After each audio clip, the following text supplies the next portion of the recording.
আপনি যত বড়ই মন্ত্রী হন, যত ক্ষমতাশালী এমপি হন, মসজিদের মধ্যে ঢুকলে আলেমের পিছনে আপনাকে দাঁড়াতে হবে। ঠিক কোন মন্ত্রী যদি কয় আমি সামনে যাব, যাবি। বাংলাদেশের সব জায়গা ওরা দখল করে রাখলেও এখন পর্যন্ত আল্লাহওয়ালারা আল্লাহর ঘরকে দখল করে রেখেছে। ধরে কোন কথা ঠিক কি?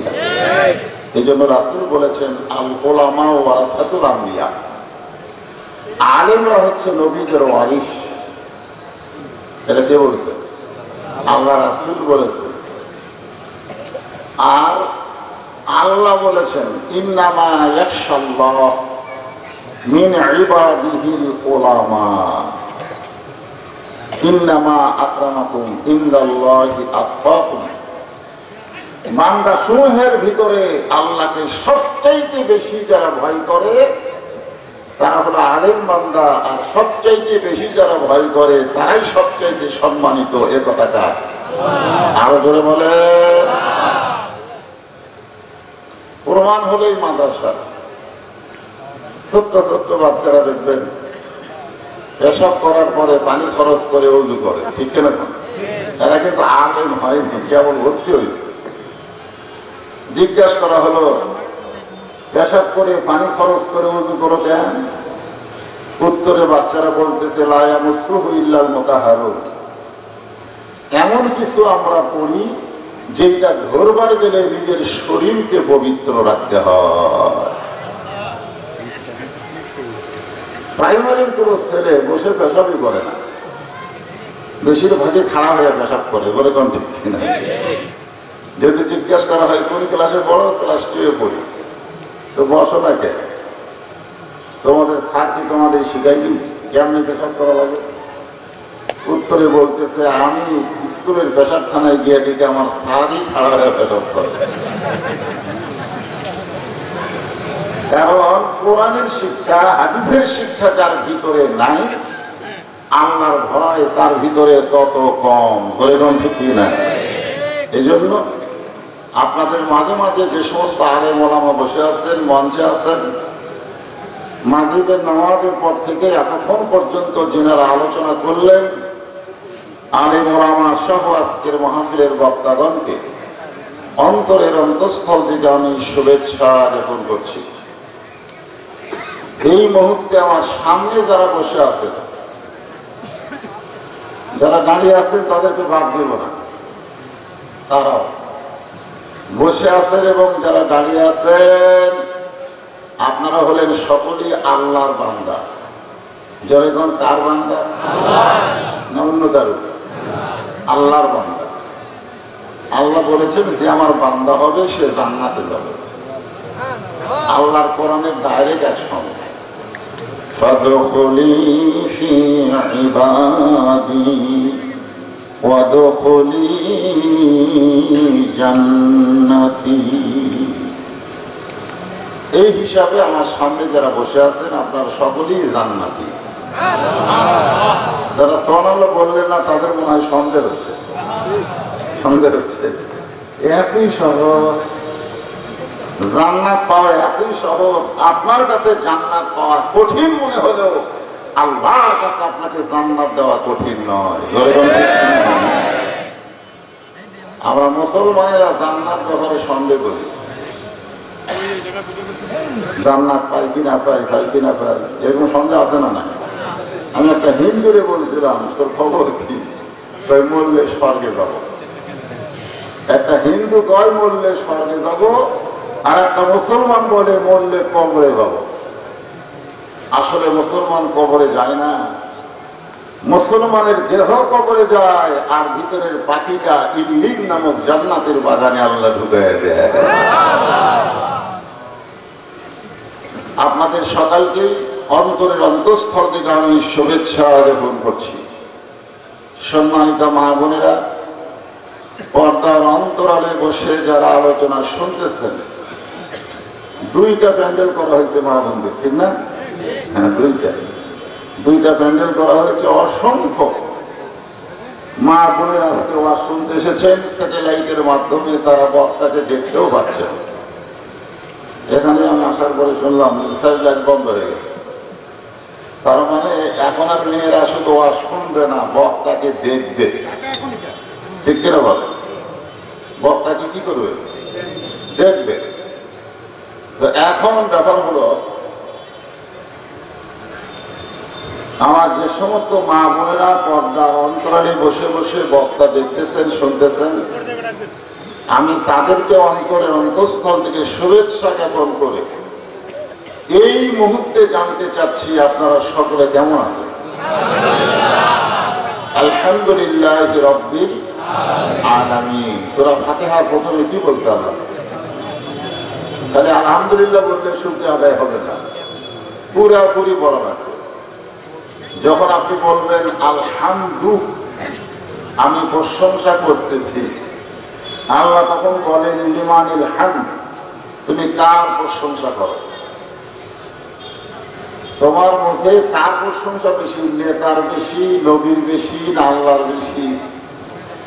এই জন্য আল্লাহ বলে লিমানিল হামদ, তুমি কার প্রশংসা করো? যখন আমরা বলি লিল্লাহি, আল্লাহর প্রশংসা করি, তখন আল্লাহ বলে মানিল্লাহ, কোন আল্লাহ? আমরা তো তখন বেদুর সেজে যাব। আসলে আল্লাহ কয়টা? কোরআনে একটা সূরা আছে, সূরা ইখলাস, 3 বার পড়লে 1 খতম কোরআন পড়ার সওয়াব পাওয়া যায়।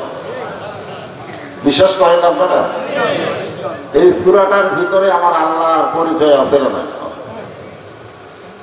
সকলে তাহলে একবার পড়েন, 10 পারা কোরআন পড়ার সওয়াব পাবেন। রাজি আছেন? সকলেই পড়েন। কুল হু আল্লাহু আহাদ আল্লাহুস সামাদ লাম ইয়ালিদ ওয়া লাম ইউলাদ ওয়া লাম ইয়াকুল লাহু কুফুয়ান আহাদ। আমরা ভাগ্য করে এমন একটা আল্লাহ পাইছি, এটা আমাদের ভাগ্য। আল্লাহ ইচ্ছা করলে আমাদেরকে ভগবানের ঘরেও পাঠাবার পারতেন না? এক হিন্দু আমার প্রশ্ন করছে, হুজুর আপনারা মুসলমান হয়েছেন জন্মসূত্রে, আমি হিন্দু হয়েছি জন্মসূত্রে, আল্লাহ যদি আমাকে হিন্দুদের ঘরে না পাঠায় মুসলমানের ঘরে পাঠাতো, তাহলে আমিও মুসলমান হতাম। আমি হিন্দু হলাম এখানে তো আমার কোনো দোষ নাই, দোষ হলো আল্লাহ। আল্লাহ মানে মুসলমানের ঘরে না পাঠায় হিন্দুর ঘরে পাঠানো কেন? আসলে ময়দান আল্লাহ যখন আমাকে জাহান্নামে দিবে, তখন আল্লাহকে আমি এই প্রশ্নই করবো, যে আল্লাহ আপনি আমাকে হিন্দুর ঘরে পাঠালেন কেন?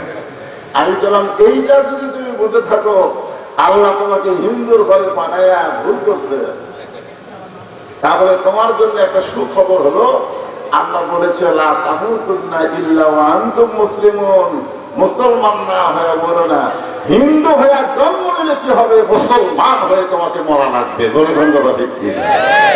মুসলমান হও। তখন হিন্দুরা বলতেছে বাপ দাদার ধর্ম। আসলে কথা আবু তালেবও বলেছে, রাসূলের চাচা, যিনি রাসূলকে সবচাইতে বেশি ভালোবাসছেন, সবচাইতে। আল্লাহ রাসূল বলেছেন জন্মের আগে আমি বাবা হারাইছি, কিন্তু আমি এতিম না। আল্লাহ কোরআনে বলেছে আল্লাহ ইয়াজিদিকা ইয়াতীমান ফাআওয়া, আছে না? সূরা দোয়া নাই? আল্লাহ রাসূল বলেন আমি বাবার মুখ দেখি নাই, কিন্তু বাবা হারানোর কষ্ট আমি কোনোদিন পাই নাই। কারণ আমার চাচা আবু তালেব এত দরদ দিয়ে আমাদের লালন পালন করেছে, আমি বুঝতেই পারিনি আমার বাবা না। এই মানুষটা কিন্তু জাহান্নামে যাবে। কারণ নবী বলেছেন চাচা তাহলে একটাবার বলেন লা ইলাহা ইল্লাল্লাহ মুহাম্মদ রাসূলুল্লাহ, আমি আপনার হাত ধরে জান্নাতে নিয়ে যাব। আমাদের নবী কিন্তু আমাদের হাত ধরে জান্নাতে নিয়ে যাবে। বিশ্বাস হয় না? একটা গান আছে, আপনারা শুনছেন কিনা? এটা কোরআনেরই গান। আছেন আমার মুখটার, আছেন আমার বারিশটার, সেই বিচারের হাইকোর্টেতে তিনি আমায় করবেন পার, আমি পাপী তিনি জামিনদার। আমি পাপী, তিনি জামিনদার, এই তিনি হচ্ছেন মুহাম্মাদুর রাসূলুল্লাহ। আমাদের কোনো টেনশন আছে? আমরা যত পাপ নিয়ে মরি না কেন, যদি ঈমান থাকে আমাদের কোনো টেনশন নাই। মান যাল্লাযী ইয়াশফা ইনদাহু ইল্লা বিইজনিহি, আল্লাহ তাআলা অর্ডার দিয়ে দিবেন, ইয়া রাসূলুল্লাহ যাকে যাকে আপনার পছন্দ হয় আপনি তাকে জান্নাতে নিয়ে যান। কিন্তু শর্ত হলো ঈমান থাকা লাগবে। দরিদ্র কি থাকা লাগবে? ওই সময় আমাদের নবী আল্লাহর আদালতে উকিল হবেন, ব্যারিস্টার হবেন, আমাদেরকে সুপারিশ করে জান্নাতে পৌঁছে দেবে। খুশি না বেজার? আমাদের কিন্তু অনেক টেনশন মুক্ত একটা ইসলাম, সুবহানাল্লাহ বলে, যদি আমরা মুসলমান হই। আজকে আয়াতের ভিতরে আলোচনায় হবে যে মুসলমান না হইয়া তোমরা মরো না। এখনো কি আমরা মরছি নাকি? আমরা কি মরছি? তো মরবো মনে হয় নাকি? মনে হয় না? সত্যি হ্যাঁ। এই কথাটাই যদি মানুষ বিশ্বাস করে যে আমার মৃত্যু হবে যে কোনো সময়, যে কোনো সময় আমার মৃত্যু হবে, এই কথাটা যদি বিশ্বাস করে, তার দ্বারা কোনো অন্যায় অপকর্ম হবে না। হবে? আজকে যারা মৃত্যুকে ভুলে গেছে তারাই কিন্তু অন্যায় অপকর্ম করতেছে। আজকে আমরা অনেক সময় ফাঁসির আসামি নিয়ে চিন্তা করি, যেমনদের ফাঁসি হবে, এমনদের ফাঁসি হইল, কিন্তু আমার যে মৃত্যু হবে এই নিয়ে আমি টেনশন করি না। কারণ ফাঁসির আসামির তারিখ আছে, মরার আসামির কোনো তারিখ নাই। যে কোনো সময় আমাদের মৃত্যু হবে। এখন কোন সময় হবে আমরা কেউ বলতে পারি না। এ কারণেই যে আয়াতে কারিমা তেলাওয়াত করেছি এর উপরে আলোচনা হবে। আপনারা মনোযোগ দিয়ে শুনবেন। রাজি আছেন তো ইনশাআল্লাহ? ওটা বসা করা যাবে না। অত্যন্ত কষ্ট হলে যে তোমার পেশাব মনে হয় এখনই বাইরে হয়ে পড়বি, এইরকম যদি কষ্ট আসে, লা ইউকাল্লিফুল্লাহু নাফসান ইল্লা উসআহা, আল্লাহ বলেছেন তোমার কষ্ট হবে, এমন কিছু আমি আল্লাহ তোমাকে চাপাইয়া দেইনি। সুবহানাল্লাহ। তখন আপনি যেতে পারেন পেশাব করতে। যদি সামান্য পেশাব লাগে আপনি উঠবেন না, কোরআনের দিকে খেয়াল করবেন। কারণ আল্লাহ কোরআনকে লক্ষ্য করে বলেছেন, ওয়ানুনাজ্জিলু মিনাল কুরআনি মা হুয়া শিফাউ ওয়া রাহমাতুল লিল মুমিনিন, এই মুমিনদের জন্য কোরআনকে আমি যাবতীয় রোগের ঔষধ হিসাবে নাজিল করেছি। আমি কিন্তু কঠিন ডায়াবেটিস রোগী। ডাক্তার সাহেব আমাকে বলল, হুজুর আপনার সবচেয়ে বড় টেনশন হলো পেশাব বন্ধ করে রাখতে পারবেন না। পেশাব বন্ধ করে রাখলেই আপনার কিডনি ড্যামেজ হবে। কি ড্যামেজ হবে? কারণ আপনি যখন ওয়াশ করবেন তখন ওয়াজের ঘাঁটিতে পেশাব আপনি নিচে দিকে দেয়, পেশাবের থলি পরিপূর্ণ হবে। এই জন্য আপনি 1 ঘন্টা পর পর পেশাব করবেন। আমি ডাক্তারকে বললাম, ডাক্তার সাহেব 1 ঘন্টা পর পর পেশাব করবার গেলে জনগণ আমার দাওয়াত দিবে। তখন ডাক্তার মুসকে মুসকে হাসার কাছে, বুড়া বয়সে ওয়াজ করাই লাগবে, সবগুলা রিটার্ন আছে, আপনি ওয়াজ রিটার্ন হন। আসলেই তাই, আমি ওয়াজ শুরু করলে 1 ঘন্টা পর খুব জোরে পেশাব লাগলো। কোরআন শরীফ নাই কেন, একটা কোরআন শরীফ রাখা দরকার। খুব জোরে আমাকে পেশাব লাগলো, বিশ্বাস করে। আমি তখন কি করব? হাজার হাজার শ্রোতা বাদ দিয়ে ব্যায়াম করে যাওয়ার পারি? আমি কি সভাপতিকে বলতে পারো, ভাই খালি ব্যায়াম করে যাবো, দুপুরে আমার আসতেছে, আপনি এই সময়টা মাইক করেন। তখন আপনারাই বলবেন এটা কোন বক্তারে ওয়াজ করতে করতে পেশাব করে, তাই বলবেন না? তো আমার যখন জোরে পেশাব লাগলো, এটা 17 সালে। কত সালে? আমি তখন কোরআন শরীফ হাতে নিয়ে বুকে চাপা করলাম, মনে মনে করলাম, আল্লাহ তুমি বলেছো কোরআন হলো যাবতীয় রোগের ঔষধ, আমার যতই পেশাব লাগুক আমি কোরআনের তাফসীর করা অবস্থায় পেশাব করবার যাব না।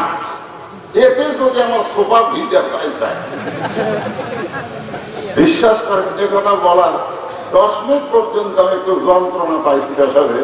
তারপরে আমার তলপেট এত ঠান্ডা হয়ে গেল, এরপর ঘন্টা ঘন্টা ওয়াজ করি। আমি ঘড়ি দেখে ওয়াজ করি না। কতক্ষণ ওয়াজ করি আমি ঘড়ি দেখি না। আমার বিশ্বাস কোরআনই পারে মানুষের যাবতীয় ব্যায়াম থেকে অসুখ থেকে হেফাজত করতে ধরে দণ্ডতা ভিত্তি থাকে। আপনারা সেই কোরআনের তাফসীর শুনবেন।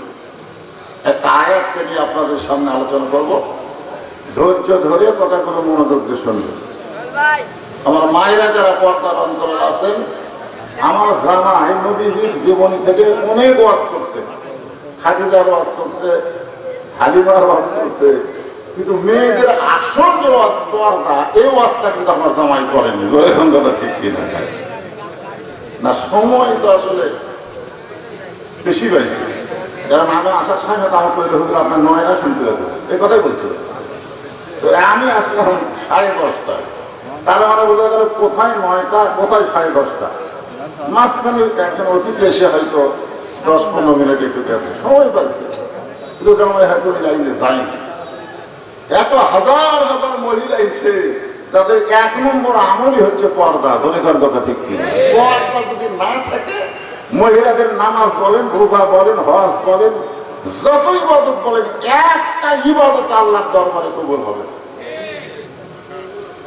আর সেই পর্দার ওয়াজ কিন্তু করার টাইমই পায়নি হয়তো।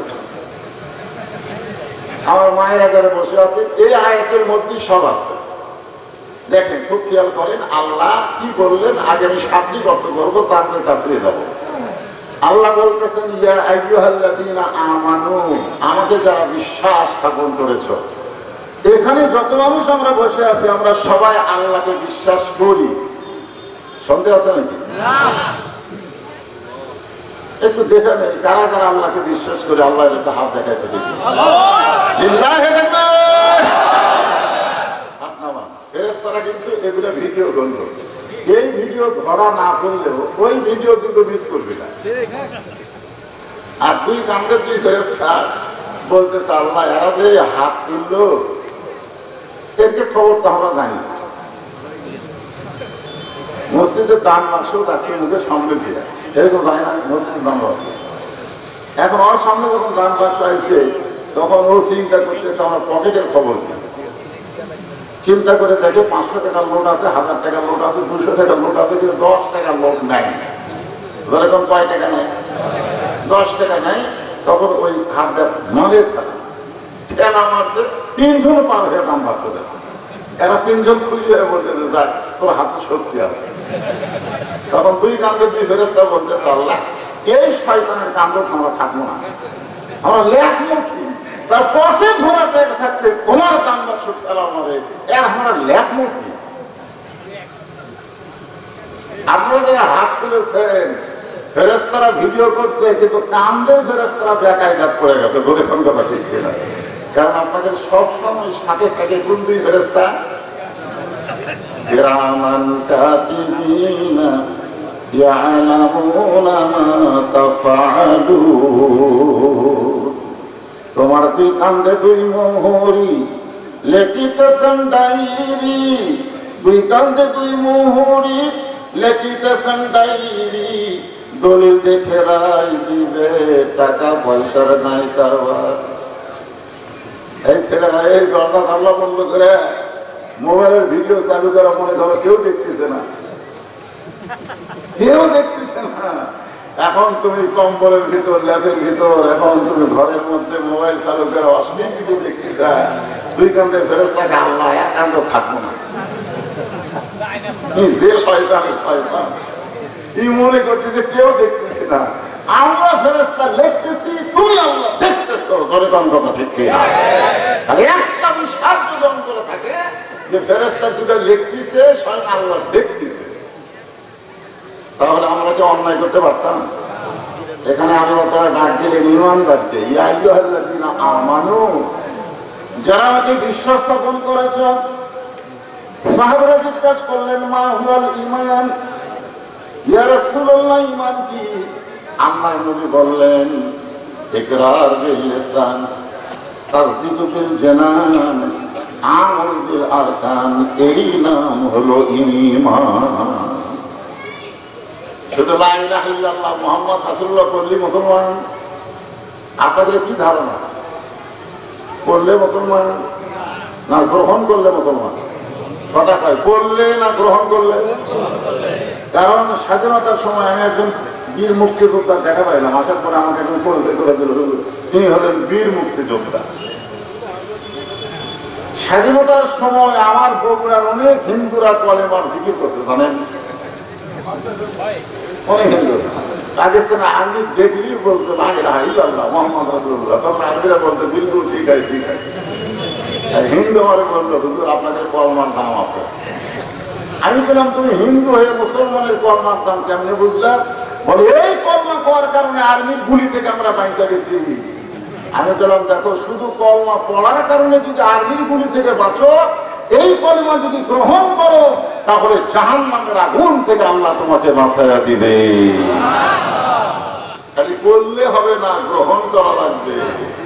এই জন্য রাসূল বললেন তাসদীক বিল জানান। আমি কিন্তু ঈমানের উপরে কথা বলতেছি, ইয়া আইয়ুহাল্লাযীনা আমানু, খুব খেয়াল করবেন। এখন তাসদীক বিল জানান, এই ডিগ্রি যারা অর্জন করবে তাদের চরিত্র কেমন? তাসদীক বিল জানান, এই ডিগ্রি যারা অর্জন করবে তাদের চরিত্র হলো দরকার হলে দুনিয়া ছাড়বো, দরকার হলে জীবন দিব, কিন্তু ঈমান ত্যাগ করব না। আমার সামনে যারা বসে আছেন আপনারা কি বলতে পারবেন দরকার হলে জীবন দিব কিন্তু ঈমান দিব না? বলতে পারবেন? দরকার হলে কি দিব কিন্তু ঈমান? আমার কাছে আমার ঈমানের দাম বেশি না জীবনের দাম বেশি? বুঝে আসো না কেন? আজকে বাংলাদেশের মানুষ মরবার চায় না, তারপরেও মরে, ঠিক কিনা বলে? তাসদীক বিল জানান সম্পর্কে কিছুদিন আগে একজন জল্লাদ মুক্ত পাইছে। জল্লাদের নাম হলো শাহজাহান। ধরে বলেন নাম কি? ওই শাহজাহানকে সাংবাদিক প্রশ্ন করলো, অসংখ্য মানুষকে আপনি তো ফাঁসির কাছে নিয়ে গেছেন, আপনি এমন কোন ফাঁসি কি দেখেছেন যে দেখার পরে আপনার অন্যরকম অনুভূতি হয়েছে? জল্লাদ বলতেছে, উকিল আসামির কাছে গিয়ে বলতেছে যদি আপনি বাঁচতে চান, কারণ আপনার ফাঁসি কার্যকর হবে, রাষ্ট্রপতির কাছে আপনি দরখাস্ত করেন, রাষ্ট্রপতি দয়া করে যদি দরখাস্ত গ্রহণ করে তাহলে আপনার ফাঁসির দণ্ড মওকুফ হয়ে যাবে। আল্লাহর বান্দা বলতেছে আমি আমার জীবনে 3 জন রাষ্ট্রপতিকে ক্ষমতা থাকা অবস্থায় মারা দেখছি। 3 জন রাষ্ট্রপতি ক্ষমতায় থাকা অবস্থায় মারা গেছে। একটা হলো বঙ্গবন্ধু শেখ মুজিবুর রহমান, একটা জিয়াউর রহমান, একটা জিয়াউর রহমান। যারা ক্ষমতা থাকতে মারা যায়, কোন ইমানদার তাদের কাছে জীবন ভিক্ষা চায় না। কারণ যারা তাসদীক বিল জানান অর্জন করবে, এই দুনিয়া তাদের কাছে প্রাধান্য হবে না। ঈমানের জন্য দরকার হলে দুনিয়া ছাড়বে, ঈমানের জন্য দরকার হলে জীবন দিবে, কিন্তু এক মুহূর্তের জন্য ঈমান হারা হবে না। আপনারা কি আমার কথা বুঝতে পারলেন? তাহলে এই মুহূর্তে জানতে চাই, ফেরেশতারা সব রেডি আছে, আপনাদের কাছে জীবনের চাইতে ঈমানের দাম বেশি। কারা কারা দুই হাত তুলে আমার আল্লাহকে দেখান।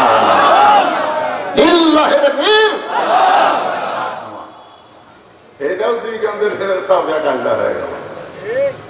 হুজুর তো হাত তুলবার হলো, এরাও তো তুলবে, কিন্তু এই হুজুরই তো পুলিশের ভয় ওয়াজ করে। কার ভয়ে? ধরে কার ভয়? আর গো আমারে কয় যাচ্ছেন তো ওয়াজ করতে, এমন ওয়াজ করবেন পুলিশ যেন না ধরে। আমি বইয়ের কপালে চুমা দিলাম, বউ আমার কথা খুশি হয়েছে। আমি না তো চুমা দিলে বলে এটা শেয়ার চুমা হতে পারে, আর হয়তো তোমার চুমা দিবার নাও পারি, কারণ আমি একজন মুসলমান। পুলিশ ধরার আগে আজরাইল ধরার চিন্তা করি। ধরে কথা ঠিক এখন আজরাইল ধরলে কি অবস্থা? আল্লাহ বলেছে লা তামুতুন্না ইল্লা ওয়া আনতুম মুসলিমুন। আমি সেই আয়াতের তাফসীর একটু পরে আসতেছি। ঈমানের 3 নম্বর ব্যাখ্যা হলো আমল বিল আরকান। ঈমান অনুযায়ী আমল করা লাগবে। আমরা যারা ঈমানদার বললাম, মুসলমান বললাম, আমি তাদেরকে লক্ষ্য করে বলতেছি, এখানে যত মানুষ আপনারা বসে আছেন, যত মানুষ বসে আছেন,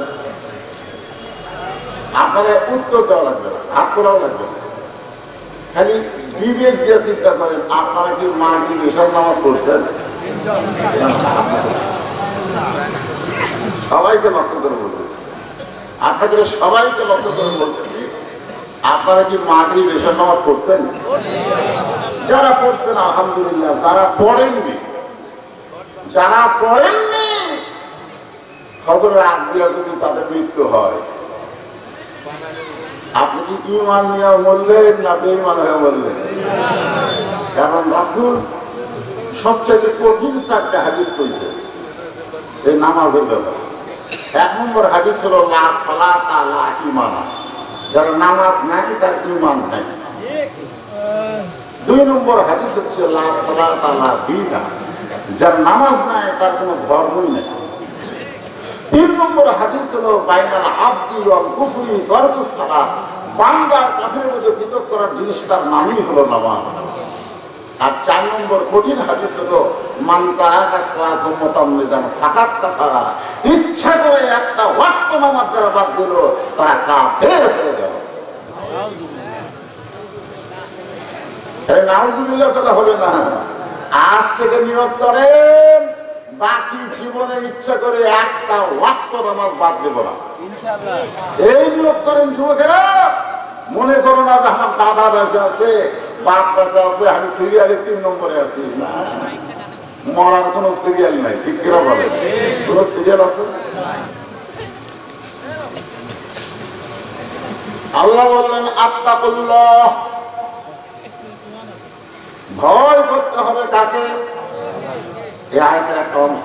আত্তাকুল্লাহ, ভয় করতে হবে কাকে? সোনা ভাই ওমর ফারুক ছদ্মবেশে মদিনার অলিগলি ঘুরতে গিয়া এই আত্তাকুল্লাহর উপরে একটু দেখতেছে যে কোরআন দিয়া সমাজ রাষ্ট্র যখন চলে তখন আত্তাকুল্লাহ শব্দটা কেমন হারে আমল হচ্ছে। এই দেখার জন্য একটা রাখালকে সালাম দিতে। কাকে দিতে?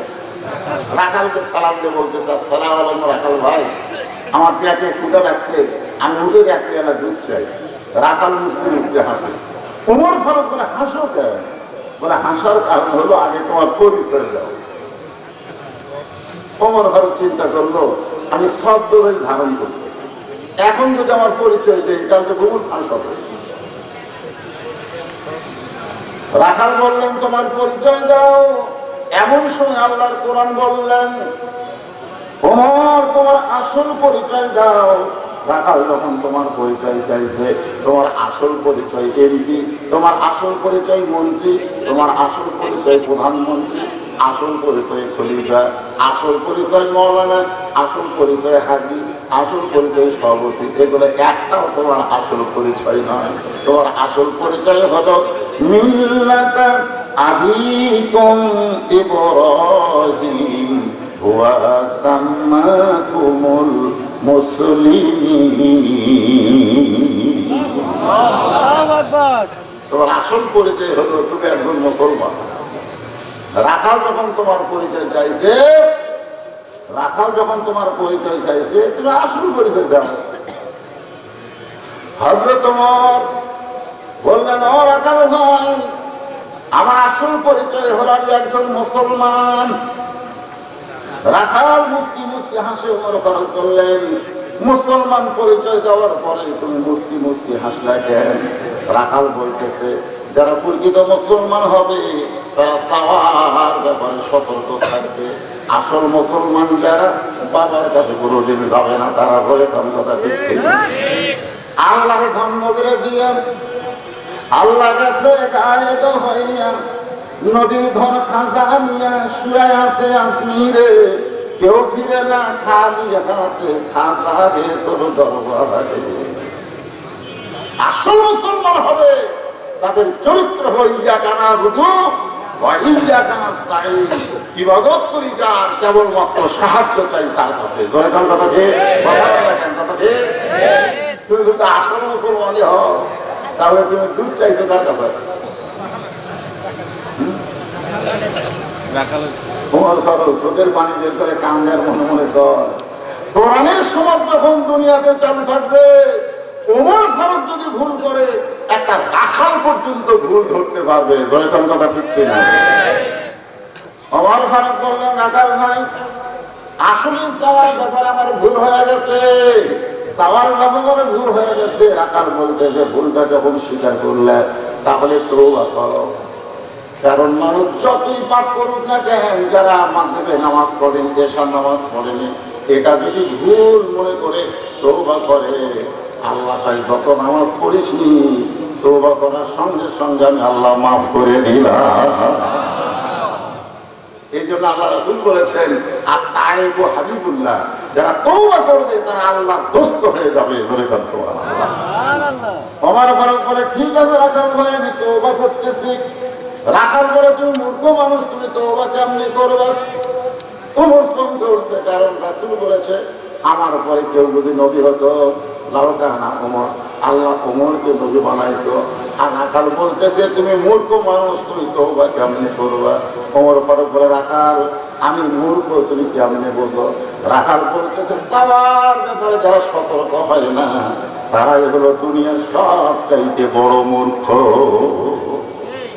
চাওয়ার ব্যাপারে যারা সতর্ক হয় না এরা শিক্ষিত না মূর্খ। সে ডক্টর কামালি হোক আর যাই হোক। 18 সালের নির্বাচনের আগে ডক্টর কামালের দল সিলেটের শাহজালাল মাজারে গিয়ে বলছিল, বাবা বাবা আমরা ভোটের ডাল আছে, কান্দে ফেলে আল্লাহ, এরা কার কাছে কি বড় লাগবে সেটাই জানে না। এই নাই গেলে ভাই আর কি গ্যারাম ধরলো নাকি? আমি বলি, ঠিক আছে মাই, আসলে চাইতে হবে কার কাছে? আল্লাহ বলেছেন, আস্তাইনু আস্তাইনু, শোনেন চাওয়ার পদ্ধতিটা শোনেন, আস্তাইনু বিসসবরি ওয়াস সালাহ। যদি তোমরা কিছু পাওয়ার চাও তাহলে ধৈর্য আর নামাজের ভিতরে দিয়ে চাও, কারণ চাওয়ার সব কথা নামাজের মধ্যে আছে না। কিন্তু ধৈর্য দেওয়াটা সমাধান। আপনি মসজিদের মধ্যে গেলি খালি ঘড়ি দেখেন, দেখেন না?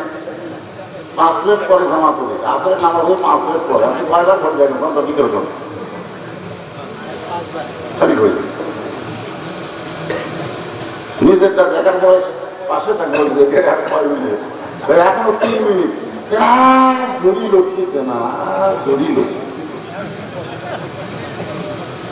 অথচ নামাজ শেষ করে চাষের মধ্যে ঘন্টার পর ঘন্টা আড্ডা মারতেছে, একবার ঘড়ি দেখতেছে না। ধরে কথা ঠিক কিনা? আপনি জানেন আপনি কোন জায়গায় ঢুকছেন? আল্লাহুম্মা আফতাহলি আবওয়াব রাহমাতিক। আপনি কোন দরজাতে কোথায় ঢুকলেন আপনি জানেন? যতক্ষণ পর্যন্ত মসজিদের মধ্যে আপনি থাকবেন, দুনিয়ার সবচাইতে ভালো জায়গার মধ্যে আপনি আছেন। ধরে কথা ঠিক কিনা? এই জন্য চাইতে হবে কেমনে? তুমি মূর্খ মানুষ, তুমি তওবা করতে পারবে না, আমি বরং তোমাকে তওবা পড়াই।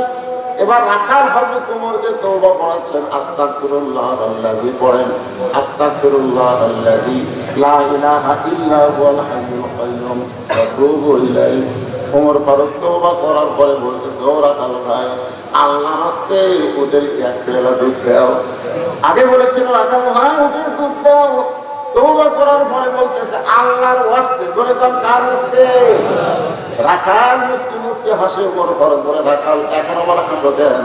বলে, হাসার কারণ হলো তওবা করার পরে তুমি মুনাফিক হয়ে গেলে। যেই বলছে মুনাফিক, ওমর ফারুকের চেহারা রক্তের মতন লাল হয়ে গেছে। ওমর ফারুক যে রাস্তা দিয়ে যায়, শয়তান কয়দিন যায় না, কথা কয় না, কয়দিন। আর সেই উমরকে বলছে তুমি মুনাফিক হয়ে গেল। ওমর বলে, মুখে যা শুনবে তাই বলিস, আমরা তো মুনাফিকের কি দেখে? রাখাল বলতেছে, এত রাগ করো কে? আচ্ছা তুমি সত্যি করে বলো তো, আমি উটের মালিক, আমি যদি উটের মালিক হইতাম তুমি আমাকে রাখাল বললে কেন? যখন আমাকে রাখাল বলছো তখন তোমার মন বলতেছে আমি উটের মালিক না, আর মালিক বাদ দেখেও রাখালের কাছে চাইলেও রাখাল দিবার ভাববে, যেটা আমার জীবনে বাস্তব হয়েছিল। আমার জীবনে আপনার বাইকোনা থেকে মাহবিল করে কেমন নামছি, ইতিমধ্যে এক লোক দৌড়ে এসে হাতে 100 টাকা কসকসা দিয়ে বলছিল দোয়া করে, খুব সস্তা টাকা পায়, খুব খুশি হলাম। আমি বললাম কি দোয়া কথা? বলে, আমার বইয়ের পেটে একটা বাচ্চা চাইছে, আল্লাহ বলে একটা পুত্র দেয়। আমি তখন পকেট থেকে 200 টাকা বাইরে দিলাম, হুজুর আমি তো টাকা চাইলে দোয়া চাইছি, আমি বললাম পাগলা তুই জানিস না আমি নিজেই 3 মেয়ের বাপ। আমার দোয়া যদি কবুল হতো তাহলে আল্লাহ আমার একটা পুত্র সন্তান দিত। কত মেয়ে হওয়ার পরে আমি খুব দোয়া করছি, আল্লাহ একটা তো মেয়ে দিছে, এবার একটা পুত্র দিতাম। আল্লাহ আমার একটা মেয়ে দিছে। পরের কালকে আমার কাম দিলাম, দেখি আল্লাহ পুত্র দেয় কিনা। আল্লাহ সেবার একটা মেয়ে দিল।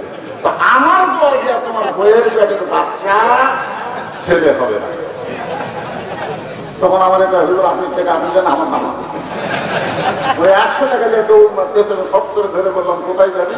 বলে যেই বক্তার বেটা খাওয়ার আছে আমি তারে হারিয়ে দিয়ে আমি বললাম কোনো বক্তার কাছে না, কোনো পীরের কাছে না, কোনো বাবার কাছে না, কোনো মাজারে না। বাবার যদি চাও তাহলে মালিকের কাছে চাও। ধরে গন্ধটা ঠিক কিনা? রাখাল বলে পথিক, হযরত উমরকে তো উমর ফিরে না পথিক হিসাবে সম্বোধন করে বলে, যদি সত্যি উঠে 1 পেয়ালা দুধ চাও তাহলে এখান থেকে মালিকের বাড়ি হলো 10 মাইল দূরে। ওই মালিকের বাড়ির দরজা দিয়ে বলো, মালিক তোমার আকাল মোটার দুম্বা চড়াই, তুমি মালিক যদি হুকুম দাও তাহলে রাখাল আল্লাহ রাস্তে উঠে 1 পেয়ালা দুধ দিবে। উমর ফারুক বলে, রাখাল ভাই কত দূর কষ্ট করে মালিকের বাড়ির খাওয়ার দরকার আমার নাই, বরং তোমার 2টা টাকা দিলাম, এই 2টা টাকার বিনিময়ে তুমি ওদের 1 পেয়ালা দুধ দাও। রাখাল চিল্লায় বলে, প্রতিক্রিয়া তুমি কি হযরত উমরকে চেনো? রাখাল বলে, পথিক তুমি কি হযরত উমরকে চেনো? আর রাশি আর মুরতাশি কেলাহুমা ফিন্নার, ওমরের দুধ তো বাইরে যদি দূর থেকে দেখবার ভাই, তুমি আমার 2 টাকা ঘুষ দিছো, আর মালিক বাচ্চা তোমাকে ওদের 1 পেয়ালা দুধ দিছে, তাহলে তোমাকেও ধরবে আমাকেও ধরবে। এই বুড়া বয়সে কি তুমি ধরা পড়বার চাও? ওমর ফারুক বলে, রাখাল তাহলে চলো পাহাড়ের গুহার মধ্যে যাই, আমি গোপনে তোমাকে 2 টাকা দেবো, আর তুমি গোপনে আমাকে 1 পেয়ালা দুধ দেবে। রাখাল চিল্লায় বলে, ভণ্ড তুমি, ভণ্ড তুমি, ভণ্ড। ওমর ফারুক কান্দার বলে, রাখাল আমার মধ্যে ভণ্ডামের কি দেখলাম?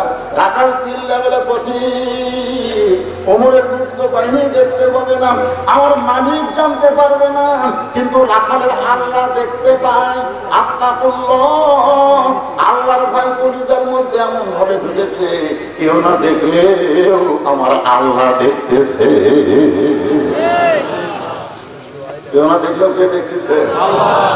ওমর ফারুক মারছে দৌড়, ওমর ফারুক মারছে দৌড়, দৌড়ে গিয়ে পাহাড়ের পাশে গায়ে নামাজ দিতে 2 রাকাত নামাজ পড়তেছে। আল্লাহ তোমার কোরআনের আত্তাকুল্লাহ অর্জন করতে গেলে মানুষের তৈরি আইন করা যে সম্ভব নয়, একমাত্র আল্লাহর কোরআনের আইনই সম্ভব করে কথা বলতে। আজকে দুনিয়াতে তোমার কোরআন চালু আছে বলে রাখালকে কেউ না দেখলেও আল্লাহ দেখতেছে। কি ভয় আল্লাহ দেখছেন? আজকে আমাদের সেই ভয় থাকলে বাংলাদেশ কি দুর্নীতি হতো? ঘুষ হতো, ঘুষ ঘুষ।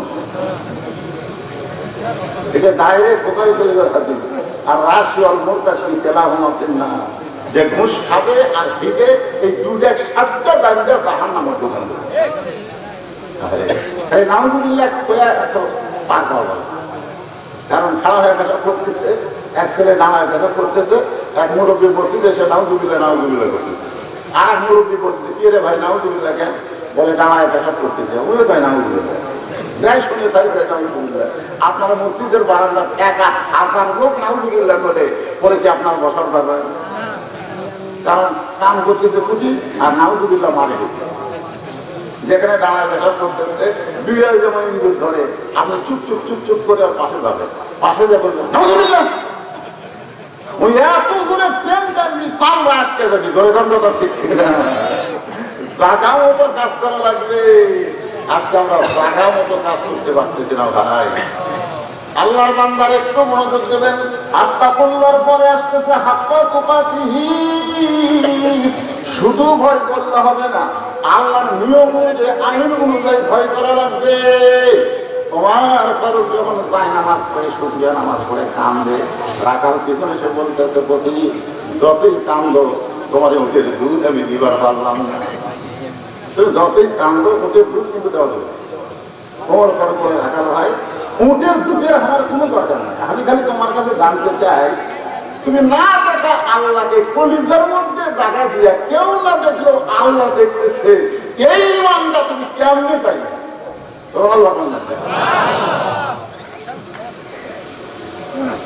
এই ইমানটা তুমি কেমনে পাইলে? রাখাল বলতেছে তো ঠিক, তুমি জানো না, যেদিন থেকে হযরত ওমর আল্লাহর কোরআন দিয়ে রাষ্ট্র চালায় সেদিন থেকে আমার ইমানটা এরকম মজবুত হয়ে গেছে। ওমর ফারুক বললেন, রাখাল তুমি তো রোদে পুড়ে পুড়ে উদ্যম চড়াও, তোমার ভালো কোনো গাড়ি নাই, ভালো কোনো গাড়ি নাই, তোমার ভালো কোনো খাওয়া দাওয়া নাই, এইরকম কাজ করে তুমি এত ইমান নিয়ে দুনিয়াতে আসো, তোমার চাহিদা কি? তোমার চাহিদা কি? তুমি বাড়ি থাকবার ভালো না, তুমি বাড়ি বানাছো কিন্তু চোর ডাকাতের বাড়িতে পুলিশ যায় না, তোমার বাড়ি যায়, ধরে কোন কথা ঠিক কিনা? তুমি বাড়ি থাকবার ভালো না, তুমি কোরআনের হক কথা বলার জন্য তুমি বন্ধ হয়ে গেছো, তোমার চাহিদা কি? রাখাল বলে, পথিক আমার চাহিদা হলো দুইটা, রব্বানা পড়েন, রব্বানা আতিনা ফিদ দুনিয়া হাসানাতাও ওয়া ফিল আখিরাতি হাসানা ওয়া কিনা আযাবান্নার। ওমর ফারুক বললেন, রাখাল ভাই তোমার চাহিদার কথা কোরআন আয়াত দিয়ে কইলে, তুমি একটু আমার বুঝিয়ে দাও। রাখাল বলতেছে, আমার দুইটা চাহিদা। দুনিয়ার চাহিদা হলো মহামানব হযরত ওমরকে আমি এক নজর দেখবার চাই, যে ওমর আল্লাহর কোরআন দিয়ে রাষ্ট্র চালায়, সেই হযরত ওমরকে আমি এক নজর দেখতে চাই। ওমরকে যদি একবার দেখতে পাইতাম তাহলে দুনিয়ার চাহিদা আল্লাহ আমার পুরা করত। আমার 2 নম্বর চাহিদা হলো, আমি রাখাল যখন মরে যাব, মুসলমান হয়ে মৃত্যুবরণ করে আল্লাহ যেন রাখাল তাকে জান্নাত দিয়ে দেয়। ওমর ফারুক সব করে রাখাল হাতটা ধরে পাগলা দিতে আমার হাত ধরে শোনা দিলে দেয়। ওমর ফারুক বলতেছে, রাখাল ভাই 2 নম্বর চাহিদা আল্লাহ তোমার পুরা করছে, বিশ্বাস করো মরার সাথে সাথে আল্লাহ তোমাকে জান্নাত দিয়ে দিবে। রাখাল মুস্কি মুস্কি হাসতেছে। ওমর ফারুক বলে, হাসার কারণ কি? হাসার কারণ হলো বাকিটা কইলা, বাকি মরার পরে জান্নাত পাবো, এই বাকি কথা ভালোই কইলা, কিন্তু হযরত ওমরকে এক নজর দেখতে পাবো, এই নগদটা বলতে তোমার কোন জায়গা বাঁচায়? আচ্ছা, মরার পরে জান্নাত পাওয়া এটা কি নগদটা বাকি? কথা পায় না বাকি। আর হযরত ওমরকে দেখতে পাবো, এই নগদটা বলতে তোমার কোন জায়গায় বাজে? ওমর ফারুক চিন্তায় পড়ে গেলেন, যে আমারে তওবা পড়াইছে, যে আমারে মুনাফিক কইছে, যে আমাকে ভণ্ড করেছে, এখন যদি বলি আমি ওমর, বলাও সারা, রাখাল হাত ফেল করে মরাও সারা। কারণ কি করছে? তওবা পড়াছে, ধরে কারণ কি করছে? আমার কথা কি বুঝতেছেন না? 2 নম্বরে মুনাফিক করছে, 3 নম্বরে ভণ্ড করছে। এখন যদি বলে ভাই আমি ওমরে, যদি আমি বলাও সারা, হাত ফেল করে মরাও সারা। ওমর ফারুক চিন্তায় পড়ে গেলেন, আমি যে ওমর এই কথা রাখালকে কেমনে বলবো? এমন সময় আল্লাহর কোরআন, এই কোরআন সব সমস্যার সমাধান দিতে পারে। কোন জায়গাটা আমাকে কোন স্থানে যদি আমি করে মরা মানুষ একসাথে ধরে করে, আমি যেই বলবো সব সমস্যার সমাধান দিতে পারে আল্লাহ কোরআন। পারে কি পারে না? আপনারাই বুঝতে পারবেন, পারে কি পারে না। আমি যে বলবো সব সমস্যার সমাধান, জবান তুলে কোরআনের পক্ষে একটা স্লোগান দেন, এক স্লোগানে আল্লাহ আপনাকে জান্নাত দিয়ে দিবেন। জান্নাত পাইতে বেশি কিছু লাগে না, তাহলে হক কথা বলা লাগে। গরিবের কথা কি? সব সমস্যার সমাধান আল কোরআনের আলো, ঘরে ঘরে না বলতে হবে, সব জায়গায় জালো আল কোরআনের আলো, ঘরে ঘরে না সব জায়গায়। আচ্ছা, ঘর চালালে রাস্তা তো আপনার বাড়ি দিতে না, না এই যে আমি আসলাম রাস্তার বাড়ি দেন, রাস্তার বাড়ি দিন, ঘরের বাড়ি থাকলে হ্যাঁ সব জায়গা বলবেন। এর মধ্যে সবই আছে, সংসদ কন, রাষ্ট্রপতি ভবন কন, গণভবন কন, আমাদের মসজিদ কন, বাড়ি কন, মাদ্রাসা কন, সব জায়গায় আমার দরকার আছে না নাই? ঘরে ঘরে আছে। আল কোরআনের আলো, কোরআন হাদিস যেখানে দুনিয়ার মুসলমান লিল্লাহি দেখেন দুনিয়ার মুসলমান এখন কোরআন তো এখনো চালু হয়নি বলে কোরআনের ওয়াজ শুনবার আছি তাতেই কিন্তু আমরা অনেকগুলো দল এক জায়গায় বসে আছি ধরে এটাদের উপরে তারা বসে আছে সবাইকে এক দল আমি এক দল করি সবাই আর এক দল করে ভাই আর এক দল করে কিন্তু এই কোরআনের মধ্যে হলো দশে মাস্তানি মান কোরআনের মাহফিলে গেলে কোনো দলাদলি চলবে না সব দল এক দল হওয়া লাগবে ধরে ঠিক কিনা মসজিদের নামাজের সময় হয়ে গেছে কিন্তু হুজুর নেই ধরে কে নাই হুজুর নেই এখন নামাজটা পড়া দিতে তিনজন মুসলিম খালি ঘড়ি দেখতেছে আর একটা হুজুরও ঢোকে না ইতিমধ্যে ঢুকলাম দেখলাম না আমি ঢুকলি আমাকে রমলা না তুমি দরকার নেই দেখি আর কি করে কিন্তু দেখাও দরকার তো হুজুর ছাড়া নামাজ কেমন হয় দেখার দরকার আছে না না আমাদের এলাকারই তো আমি খেয়াল করে দেখলাম একজন আওয়ামী লীগ করে একজন বিএনপি করে বুঝানোর জন্য বলতেছি আর একজন জামাত ইসলাম করে এখন জামাত ইসলাম বলতেছে তোর দল ক্ষমতা আছে তুই সামনে যা আওয়ামী লীগ বলতে আমি মাঝে মাঝে পড়ি ভাই কিন্তু পড়াবার পারি তো বলতেছে তুই বিএনপি করিস তুই যা আমি পারলে আকামত পারি কিন্তু সামনে পারি না জামাত বলতে তাহলে কি হবি রে আওয়ামী লীগ বলতে তুই সামনে যা জামাত ইসলাম বলতে তুই কার ভাই আমি যুদ্ধ করেছি রে কিছু পাগল হয়েছি তুই জামাত আমি আওয়ামী লীগ তুই বিএনপি এটা হলো বাইরের কথা রে ভিতরের কথা হলো আমরা তিন ভাই একসঙ্গে নামাজ করতে চাই ধরে কারণ কতগুলা জায়গায় কোনো দল ফলে না যার মধ্যে একটা হলো মসজিদ আপনাকে এলাকার মধ্যে খুঁজে দেখেন বিএনপির কোনো মসজিদ নাই আওয়ামী লীগের কোনো মসজিদ নাই জামাতের কোনো মসজিদ নাই সব দলের মুসলমান আজান দিলে এক মসজিদে পায় ধরে কাতার সোজা করার সময় দেখা যাচ্ছে আওয়ামী লীগ 4 আঙ্গুল সামনে গেছে মনে করে তত জামাত ইসলামের টান দিচ্ছে দল ক্ষমতা তখন থেকে সামনে যাবো লাইনও ছাড়া হয় তখন আওয়ামী লীগ বলছেন খেয়াল করিনি ভাই খেয়াল করিনি ভাই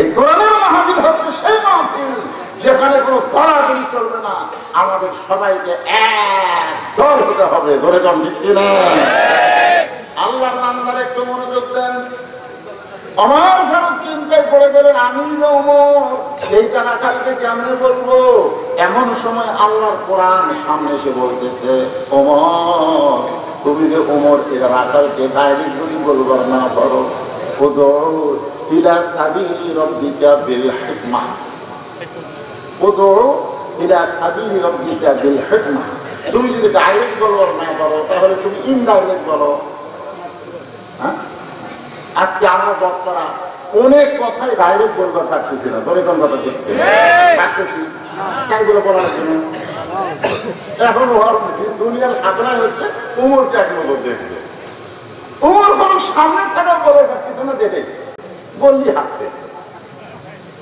এখন হেকমতের সাথে বলতেছে রাখাল ভাই সত্যিই যদি তুমি হযরত উমরকে দেখবার চাও তাহলে তোমাকে ফজরের নামাজ সামনে কাতারে আদায় করা লাগবে কোন নামাজ খুব খেয়াল করে শুনবেন ফজরের নামাজ সামনে কাতার আদায় করা লাগবে সামনে কাতারে যদি নামাজ পড়ো তাহলে মেহরাবের দিকে লক্ষ্য করে দেখবা যেই মানুষটা ইমামতি করতেছে ওই মানুষটি হলেন হযরত ওমর বাংলাদেশের মতন 96টা দেশের খলিফা বাংলাদেশের মতন কয়টা 96টা দেশের খলিফা ইমাম রে রাখাল কামদে ওর ঘরতে কাম করতেন আমি রাখালি করি তুই জানিস না আমি মসজিদের বারান্দার নামাজ পড়ি আর মসজিদের ভিতরে ঢোকার সাহস জীবনে পাই না কারণ নবীর দামি দামি সাহাবী মসজিদের মধ্যে থাকে সেখানে আমি রাখাল কেমনে যাই ওর ঘরে বলতেছে তুমি এই জায়গায় কোরআন না জানা তুমি কেমনে কইলা ভিতরে দামি দামি আর তুমি বারান্দার কম দামি আমি কেঁদে বসবাস করতেছি বলে আমি দামি আর আপনারা মালিক বসবাস শুনতেছেন বলে আপনারা কম দামি এই কথা কখনো বলা যাবে না বাংলাদেশের বহু বক্তাকে জিব্বায় জাহান্নামের বসি লাগায়া আল্লাহর ফেরেশতারা জাহান্নামে নিয়ে যাবে। ধরে কোন কথা ঠিক? আপনারা জান্নাতে যাচ্ছেন, আমি জাহান্নামে যাচ্ছি। তখন আপনারা কিন্তু এই তো বলতে এই হুজুরের ওয়াজ শুনে আমল করে আমরা জান্নাতে যাচ্ছি, হুজুর জাহান্নামে কেন? আল্লাহ বলবে লিমা তাকুলু মা লা তাফালুন, এই বক্তা খালি ওয়াজ করছে আমল করে দিলে তাহলে চেয়ারে বসে থাকলে আমি দামি না। আপনাদের মাঝখানে এমন দামি ব্যক্তি আছে যেই ব্যক্তি মরার সঙ্গে সঙ্গে আল্লাহ জান্নাত দিয়ে দিবে। ধরে কোন কথা ঠিক না? ওমর ফারুক বললেন তুমি বারান্দায় নামাজ পড়ো, তুমি কম দামি, আর ভিতরে যারা নামাজ পড়ে তারা দামি। এই কথা তোমার চেয়ে বুঝাইলো ইন্না আকরামাকুম ইনদাল্লাহি আতকাকুম, আত্তাকুল্লাহ হাক্কা তুকাতিহি, যার মধ্যে আল্লাহর বেশি ভয় সে সব চাইতে দামি হয়। সত্যি যদি উমরকে দেখবার চাও তাহলে ফজরের নামাজ তোমাদের সামনে কাতারে আদায় করা লাগবে। এবার রাখা নামাজ পড়তো বারান্দায়, আজকে নামাজ পড়বে কোন জায়গায়? মনোযোগ দিয়ে শোনেন, কোন জায়গায়? আচ্ছা, যারা আপনারা বারান্দার নামাজ পড়েন কি জন্য পড়েন? আমি অনেক মুসল্লি দেখছি আগাম দেওয়ার কিছু পরে আসে কিন্তু ঢোকে না, বেড়াত করে। আমি বললাম কে ভাই ঢোকেন না? না ভাই, সামনে কাতারে নামাজ পড়লে বের হওয়া কষ্ট, কারণ জোহরের নামাজ পড়লে পরে যে শূন্য তখন বলছি ওরা শূন্য নবনীয় করলে বাড়ানো নেই। এই জন্য ভাই শেষে ঢুকে আগে বেড়াবো, এই জন্য বাড়ান না। আপনারা কি জানেন বারান্দা কিন্তু মসজিদের অংশ, মসজিদ না। বারান্দা হচ্ছে মসজিদের অংশ কিন্তু মসজিদ নয়। আমার এই হাত আমার দেহের অংশ কিন্তু দেহ না। এখনই যদি আমার দেহ থেকে হাত কাটা ফেলে দেওয়া হয় আপনারা কি বলবেন? বলুন দেহ বলা আছে, কথা কন না কেন? দেহ বলা আছে, এটা হচ্ছে দেহ না, এটা হলো দেহের অংশ। আচ্ছা, মাঝে মধ্যে কি বলেন? বলেন না, কিছু বলেন। আচ্ছা, দেখি দেখি তখন বুঝতে একবার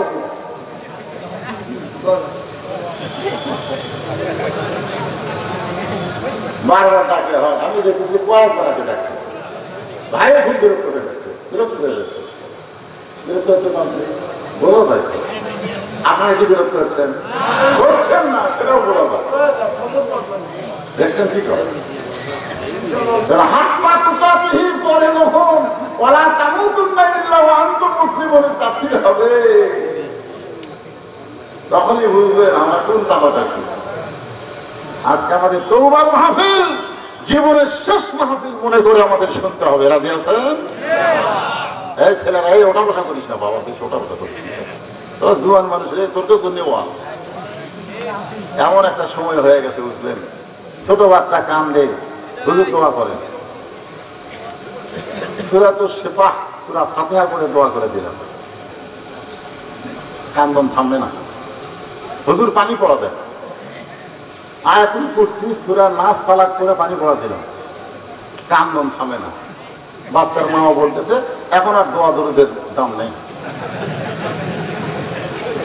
এক মাস পর বললাম কে বাবা তোমার সন্তানের খবর কি? আর কান্দে না হুজুর।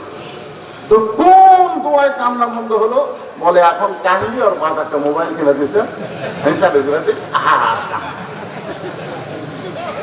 আজকে ছোট ছোট বাচ্চারা মোবাইল না দেখলে ভাত খায় না, ধরে এখন কথা ঠিক কিনা? আর এই যুবকরা দেখেন হাতে হাতে মোবাইল। এই যে লাভটা উৎকর্ষ হচ্ছে, কে যে মিস কল মারছে আল্লাহ ভালো করে। রাস্তার ওয়াজ কি মুরব্বিদের জন্য নাকি? তোমরা যুবক, তোমাদের জন্য। হাসরের ময়দানে কোনো বুড়াকে কোনো ছোট বাচ্চাকে আল্লাহ বলবে না শৈশবকালে কি করছো, বুড়াকালে কি করছো হিসাব দাও, আল্লাহ বলবেই না। আল্লাহ শুধু বলবে যৌবনকালে কি করছো তারই হিসাব দাও, জান্নাত দাও।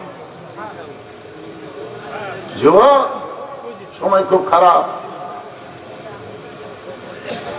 একটু মনোযোগ দিয়ে শুনতে হবে। হাক্কা তুকাতিহি, ভয় করতে হবে, ভয় করার মতো। এটা বোঝানোর জন্য বলতেছি, রাখাল এতদিন নামাজ পড়তো বারান্দায়, আজকে নামাজ পড়বে সামনে কাতারে। কোন কাতারে? তাহলে সালাতু খায়রুম মিনান নাম শোনার পরে কি করবে? খালি আস্তে আস্তে গেলে তো সামনে কাতার পাবে। জোরে জোরে যা বারান্দায় বলতেছে, রাগ করিস না, খালি আজকে দেখার জন্য ভিতরে ঢুকতেছি। ধন্যবাদ। আনতা আবুদুল্লাহ কাআন্নাকা তারাহু ফাইন লাম তাকুন তারাহু ফাইন্নাহু ইয়ারাকা। ইবাদতের মতো ইবাদত করো, ইবাদতের মালিককে তুমি দেখতে পাবে। ধরে কোন সুবহানাল্লাহ। কিন্তু রাখাল কি মালিক দেখার জন্য? ওমরকে দেখার জন্য ভিতরে ঢুকতেছে। ঢোকার পরে সামনে কাতারে যাওয়ার চাই, প্রত্যেকটা সাহাবী নড়ে সরে রাখালকে রাস্তা করে দেয়।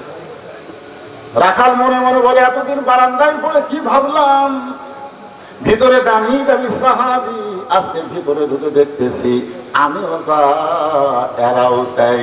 ধরে কোন সুবহানাল্লাহ। এটা তারা থাকলে বোঝা যাবে না। উদখুলু ফিস-সিলমি কাফা। আপনি ভিতরে ঢোকেন তাহলে বুঝতে পারবেন। সারা জীবনে ভিক্ষা করে, 2 সারের উপর চাল পায় না। বউ ভাই বাদশাহ সাধারণের কাছে যাও, নিজের চোখের পানি বের করে কান্নাকাটি করে বলো, এমন ভিক্ষা দিবার কোনোদিন ভিক্ষা করা লাগবে না। ফকির বহু কষ্ট করে বাদশাহ শাহজাহানের রাজ দরবারে প্রধানমন্ত্রীকে বলতেছে, বাদশাহ কোথায়? বলে ওই ঘরের ভিতরে। ঘরের দরজা বন্ধ, জানলা দিয়া তাকায় দেখে 2 হাত তুলে একটা মানুষ বলতেছে, ও বাদশার বাদশাহ, তোমার দরবারে আমি ফকির। 2 চোখ দিয়া দরদর করে পানি পড়তেছে। ফকির চিন্তা করে, বাহির থেকে তাকে একদিন বাদশাহ বলে বিশ্বাস করলাম, আজকে ভিতরে ঢুকে দেখতেছে আমিও যা ও তাই, আমিও ফকির এও ফকির। তো ভিক্ষা যদি করতে হয়, এই বাদশাহ সাধারণ তার কাছে ভিক্ষা করতেছে, আমি আজ থেকে তারই কাছে ভিক্ষা করবো। জোরে কোন সুবহানাল্লাহ। আপনারা বলেন ভিতরে না ঢুকলে বোঝা যাবে? তাহলে ভিতরে ঢুকে কি দেখতেছে? সমস্ত সাহাবী নড়ে সরে রাখালকে যা রাস্তা করে দেয়।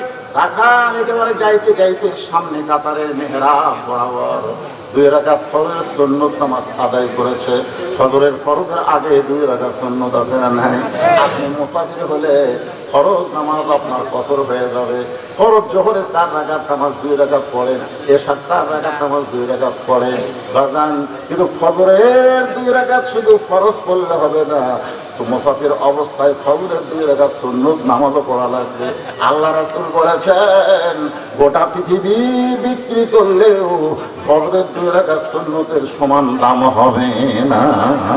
সুবহানাল্লাহ করে সর্বসাকল্যে 12 রাকাত সুন্নত আপনারা পড়বেন। ধরে কম কয় রাকাত? ফজরের আগে 2 রাকাত, যোহরের আগে 4 রাকাত, পরে 2 রাকাত, মাগরিবের পরে 2 রাকাত, এশার পরে 2 রাকাত। এই 12 রাকাত সুন্নতকে বলা হয় সুন্নতে মুআক্কাদা। বাজান ফজরের 2 রাকাত সুন্নত নামাজ পড়ে রাখাল চুপটি করে বসে আছে উমরকে দেখার জন্য। সারা জীবনের সাধনা আল্লাহ আজকে পুরা করবে। এমন সময় এক মুসল্লি মসজিদের মধ্যে ঢুকে দেখে জায়গা দখল। এমন সময় এক মসজিদের মধ্যে ঢুকে দেখে জায়গা দখল। যেই মুসল্লি দেখতেছে জায়গা দখল, ওই মুসল্লির নাম হলো ওসমান গনি। ধরে কার নাম কি? মসজিদের কোন জায়গা কারোর জন্য নির্দিষ্ট নয়, কিন্তু আল্লাহ রাসূল বলেছেন, আমি যতদিন ইমামতি করব, আমি বরাবর পিছনে যে সাহাবী থাকবে তার নাম হলো আবু বকর। আবু বকর যখন ইমামতি করবে, আবু বকর বরাবর পিছনে যে সাহাবী থাকবে তার নাম হলো হযরত ওমর। ওমর যখন ইমামতি করবে, ওমর বরাবর পিছনে যে সাহাবী থাকবে তার নাম হলো ওসমান গনি। ওসমান যখন ইমাম হবে, ওসমান বরাবর পিছনে যে সাহাবী থাকবে তার নাম হলো হযরত আলী। হযরত আলী যখন ইমামতি করবে, আলী বরাবর পিছনে। নবী আর কারো নাম বলেন না। সাহাবীরা বলতেছে, ইয়া রাসূলুল্লাহ, আলী যখন ইমামতি করবে, আলী বরাবর পিছনে কে দাঁড়াবে? রাসূল বললেন, মা ইয়ান্তিকু আনিল হাওয়া ইন হুয়া ইল্লা ওয়াহয়ুন ইউহা। আমি রাসূল বলতে পারি না যদি আল্লাহ না বলায়। ওই 4 জনই হলেন খোলাফায়ে রাশেদা। ধরে কান না সুবহানাল্লাহ। তাহলে ওমর ফারুক যখন ইমামতি করবে, ওমর ফারুক বরাবর পিছনে কে দাঁড়াবে? কিন্তু আয়েশা দেখে জায়গা দখল। যিনি বসে আছেন তিনি কে? রাখাল। ধরে কান তিনি কে? এখন ওসমান গনি হলেন নরম সাহাবী। খুতবার মধ্যে দেখবেন ইমাম সাহেব কি বলেন, হায়াউন ওসমান। ওসমান হলো খুবই নরম এবং সরম। যার শরম বেশি তাই নরম বেশি, ধরে কোন কথা ঠিক কিনা?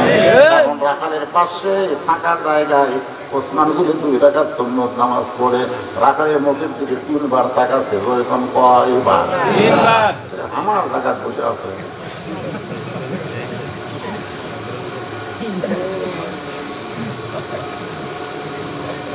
দুইবার আসছে, 3 বার যেই তাকাবার গেছে রাখাল ছিল বারবার তুই কি দেখিস? ওসমান গনি ভয়ের খেলায় খাড়া হয়ে গেল। রাখাল এত করে বলার কারণ কি জানেন?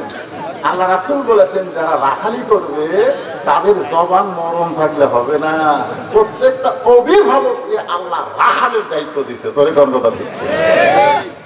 এখনো বলছে তোর হুজুর আমার তো আর গরু ছাগল নেই, আমি কার ওপর রাখালে করবো? আপনি খেয়াল করে দেখেন আপনার আছে আপনার একটা আইডিয়া আছে, বয়স হচ্ছে 26 বছর। বয়স কয় বছর? আমার একটা বকনা আছে, তার বয়স হলো 17 বছর। এটা বগুড়ার ভাষাতে পেলাম, আয়া মানে ছেলে, বকনা মানে মেয়ে। এখন আপনি রাখাল হিসাবে আপনার ছেলে মেয়ের দিকে আপনার দায়িত্ব আছে না নাই? আল্লাহ কোরআনে কেন বললেন কু আনফুসাকুম ওয়া আহলিকুম নারা, জাহান্নামের আগুন থেকে বাঁচতে চাইলে একলা বাঁচলে হবে না, আহাল পরিবার নিয়ে বাঁচা লাগবে। জোরে কোন কথা ঠিক কিনা?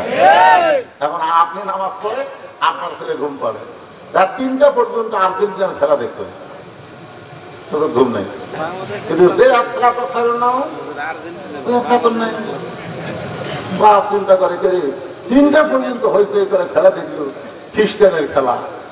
আর মুসলমানের মুয়াজ্জিন আযান দিল, তোর খবর কি? জানলা দিয়ে টাকায় দেখে পাও নাই মাথাও নাই, মনে হয় চাউলের বস্তা ঢাকা তো, চাউলের বস্তা ঢাকা তো না, মানে আযান শোনায় কি করছে, ল্যাব মাথার উপর দিচ্ছে। এখন ল্যাব মাথার উপর দিলে পাও মারাবি, এই পাও টেনে বুকের কাছে তুলছে। বাবা চিন্তা করতেছে আমার ছেলের খবর কি, আমি একলা নামাজ পড়লে তো রান্না করতে পারবো না। বিড়াল যেমন ইন্দুর ধরে চুপিয়ে চুপিয়ে সে ল্যাব টান দিয়ে ছেলে লাভ যেটা বলতেছে, আব্বা আহ আহ করতেছেন কেন? বলে তোর চেহারা দেখে ল্যাপের ভিতরে তোর চেহারা যেমন সকালবেলা সাইড থেকে কুত্তার চেহারা তেমন। এই জন্য ঢাকাতে একটা ছেলে গান গাইছে, কুত্তার বাচ্চা ফুটফুটা সুন্দর। শোনেননি আপনারা গান? কুত্তার বাচ্চা ফুটফুটা সুন্দর। আমি চিন্তা করলাম কুত্তার বাচ্চা ফুটফুটা সুন্দর কেন হবে? কারণ আল্লাহ কোরআনে বলেছেন 4 বার শপথ করে, 4 বার শপথ করে আল্লাহ বললেন তিনের শপথ, জাইতুন জাইতুনের শপথ, অতুর সিনিন সিনিন পাহাড়ের শপথ, ওয়াহাজাল বালাদিল আমিন মক্কা নগরীর শপথ। 4টা শপথ করে আল্লাহ বললেন লাকাদ খালাকনাল ইনসানা ফি আহসানি তাকওয়িম। এই আয়াত দিয়ে বোঝা গেল আমাদের বলতে হবে মানুষের বাচ্চা ফুটফুটা সুন্দর। এ কথা কার? ধরে বলেন কার? তাহলে আমরা কুত্তার বাচ্চা কব না মানুষের বাচ্চা কব? তাহলে সবাই বলেন মানুষের বাচ্চা ফুটফুটা সুন্দর। মানুষের পার না কেন? মানুষের বাচ্চা ফুটফুটা সুন্দর। কিন্তু আল্লাহ বললেন সুম্মা রাদাদনাহু আসফালা সাফিলিন। আযান শোনা যারা নামাজ পড়ে না এরা মানুষের বাচ্চা হলে কি হবে? এরা জন্তু জানোয়ারের চাইতো জঘন্য।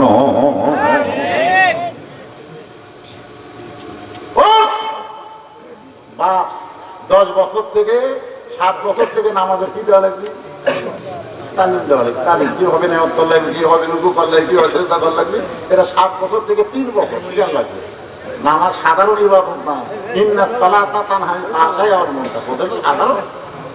আর 10 বছর থেকে মেরে পিটা নামাজ ধরা লাগবে। তো 26 বছরে আগে 3টা পর্যন্ত আর্জেন্টিনা খেলা দেখিস আর মুয়াজ্জিন আমাদের ল্যাবের মধ্যে থাকে আমার বাড়ি থাকবি, আমার কামাই খাবি, আর ল্যাবের তলে কুত্তার আমল করবি। জোর করে মসজিদে নিয়ে গেছে, এটা ইসলামের নিয়ম। জোর করে মসজিদে নিয়ে গেছে, আমার কাছে আন, দুই টাকা শোন ফরজ নামাজ আমার কাছে পায়ের গোড়ালির সঙ্গে গোড়ালি মিল কর, বাপের গোড়ালির সঙ্গে গোড়ালি মিল করে বাপ বেটা তো জামাতে নামাজ পড়তেছে। ফেরেশতা বলে আল্লাহ খবর কি? আল্লাহ বলতেছে যতই আর্জেন্টিনার খেলা দেখুক বাপ বেটা দুটাই জান্নাতি। জোরে কোন সুবহানাল্লাহ।